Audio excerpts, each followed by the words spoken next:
कर्म का तरीका बताओ जिससे कर्म करो और बंधन भी ना हो। इसका बड़ा ही सहज तरीका है। तुम कर्म फल में आसक्ति मत रखो। यह कैसे हो सकता है? फल प्राप्ति की इच्छा तो हर कोई करता है। परंतु क्या इच्छा करने से मनुष्य को फल की प्राप्ति होती है? नहीं अर्जुन, क्योंकि फल तो प्रारब्ध के हाथ में है। और जो भी मनुष्य फल प्राप्ति की इच्छा करता है, उसका मन फल के बारे में सोचकर अपने कर्म और कर्तव्य से विचलित हो जाता है और उसे वो फल प्राप्त नहीं होता जिसकी उसने इच्छा की थी। पार्थ, मनुष्य केवल कर्म कर सकता है, फल कदापि मनुष्य के अधीन नहीं है।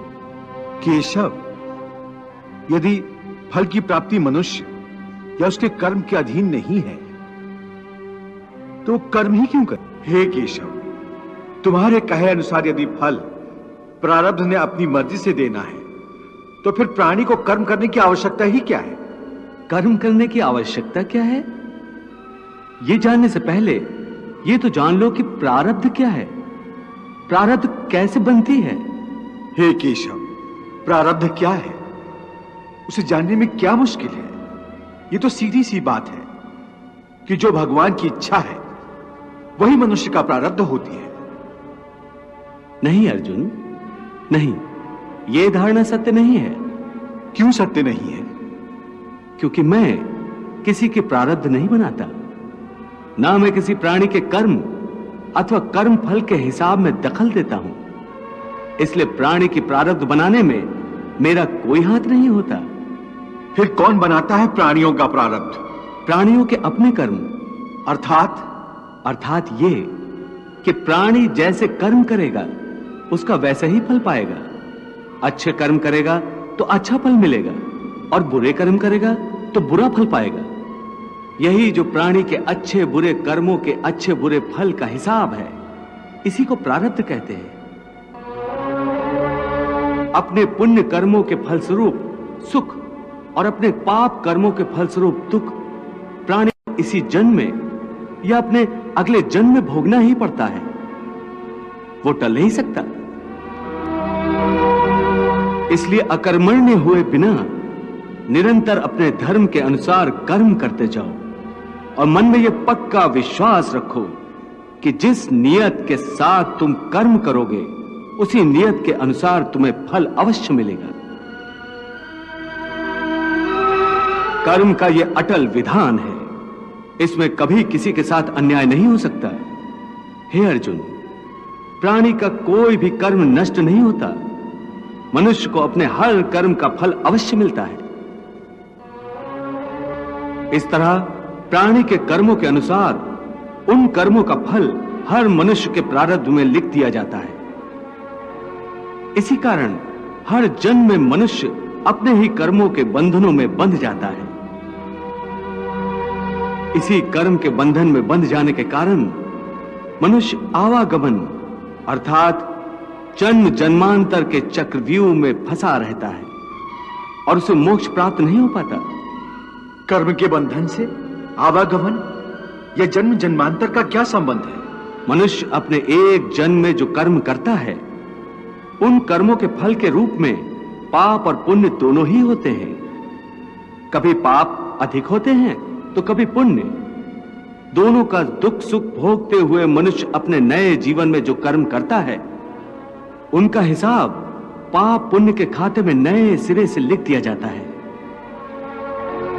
इस तरह इन नए कर्मों को भोगने के लिए एक और नया जन्म लेता है और जन्म जन्मांतर का यह सिलसिला लगातार चलता रहता है और मनुष्य की आत्मा का अपने परमात्मा से मिलन नहीं होता, जिसे मोक्ष कहते हैं। हे कृष्ण, इसका अर्थ तो यह हुआ कि मोक्ष प्राप्त करने के लिए मनुष्य को पाप और पुण्य से बचने के लिए कोई कर्म ही नहीं करना चाहिए।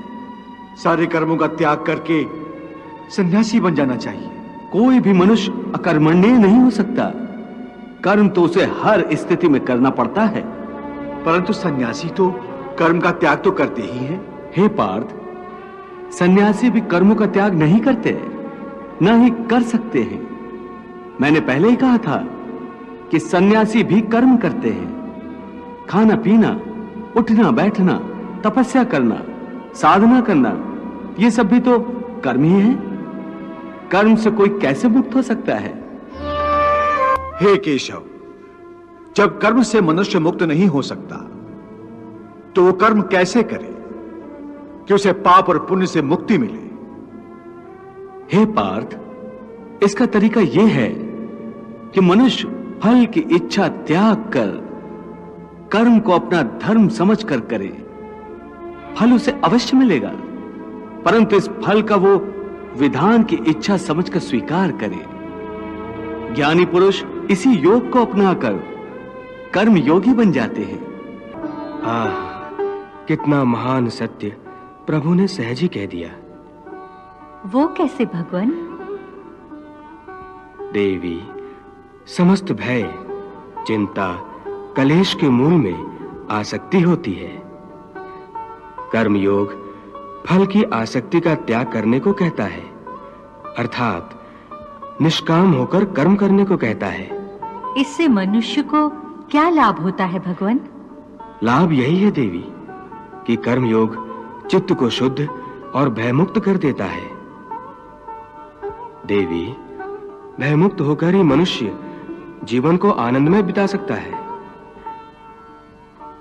अर्जुन को प्रभु यही रहस्य समझा रहे हैं। हे अर्जुन, तुम इंद्रलोक दिव्यास्त्र पाने के लिए गए थे, तब उर्वशी के मोहजाल में नहीं फंसे थे, उर्वशी से मोहित नहीं हुए थे, क्योंकि उस समय तुम्हारा मन निरासक्त था। मैं तो यहाँ अपने अतिथि की सेवा में अपने आप को समर्पित करने आई हूँ। नहीं नहीं, ये धर्म नहीं है, ये तो अधर्म है, पाप है।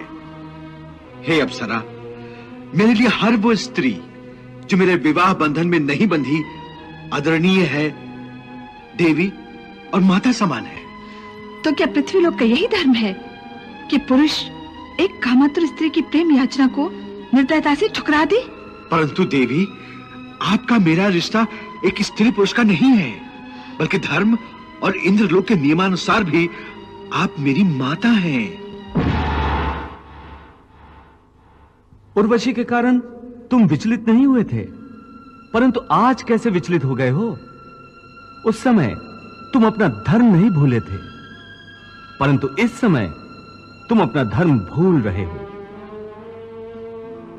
इसका कारण जानना चाहोगे? हाँ केशव। तुम्हारा मन तुम्हारे काबू में नहीं है, क्योंकि तुमने कर्म योग नहीं अपनाया। क्या कहा? कर्म योग से मन काबू में रहता है? हां अर्जुन, कर्म योग के कारण कर्म योगी का मन इधर उधर भटकता नहीं है। कर्म योगी की बुद्धि स्थिर हो जाती है। जिस प्रकार पत्थर के एक मजबूत चट्टान को नदी की तूफानी लहरें भी विचलित नहीं कर सकती, अथवा बहुत बड़ा जल प्रपात भी जिस पत्थर को नहीं तोड़ सकता, उसी प्रकार कर्म योगी का मन भी न बाढ़ से विचलित हो सकता है और न भावनाओं के वेग से खंडित हो सकता है। हे पार्थ, इसलिए तुम निष्काम कर्म योग की साधना करो, और निष्काम कर्म योग की सबसे बड़ी विशेषता यह है कि तुम कर्म करते हुए भी कर्म के बंधनों में बांधे नहीं जाओगे। हे केशव, कर्म करते हुए भी कर्म का बंधन नहीं होगा, ये कैसे संभव? उस कर्म का तरीका बताओ जिससे कर्म करो और बंधन भी ना हो। इसका बड़ा ही सहज तरीका है। तुम कर्म फल में आसक्ति मत रखो। ये कैसे हो सकता है? फल प्राप्ति की इच्छा तो हर कोई करता है।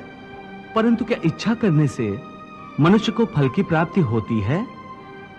नहीं अर्जुन, क्योंकि फल तो प्रारब्ध के हाथ में है, और जो भी मनुष्य फल प्राप्ति की इच्छा करता है, उसका मन फल के बारे में सोचकर अपने कर्म और कर्तव्य से विचलित हो जाता है, और उसे वो फल प्राप्त नहीं होता जिसकी उसने इच्छा की थी। पार्थ, मनुष्य केवल कर्म कर सकता है, फल कदापि मनुष्य के अधीन नहीं है। केशव, यदि फल की प्राप्ति मनुष्य या उसके कर्म के अधीन नहीं है, तो कर्म ही क्यों करे? क्योंकि मनुष्य का धर्म है अपने कर्तव्य का पालन करना। इस कर्तव्य पालन के लिए आवश्यक कर्म करना। परंतु हे केशव, फल प्राप्ति की कामना छोड़ने पर मनुष्य में कर्म करने की प्रवृत्ति उत्पन्न कैसे होगी? यदि फल की इच्छा न रहेगी तो मनुष्य कर्म ही क्यों करेगा?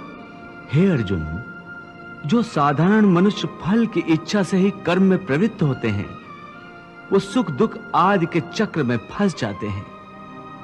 उनकी मन शांति नष्ट हो जाती है। हर पल हर समय फल प्राप्ति के विचार से उनकी निद्रा उड़ जाती है। हे पार्थ, तुम दुर्योधन और उसके भाई को ही देखो। बचपन से ही दुर्योधन, शकुनी और दुशासन आदि ने हस्तिनापुर के सिंहासन को प्राप्त करने के लिए कितने अधर्म किए, याद है ना तुम्हें? उन्होंने जब भीम भैया को पानी में फेंक दिया था और वो घटना भी याद होगी जब इन्हीं कौरवों ने तुम सब पांडवों को लाक्षागृह में जलाकर मार डालने की चाल रची थी।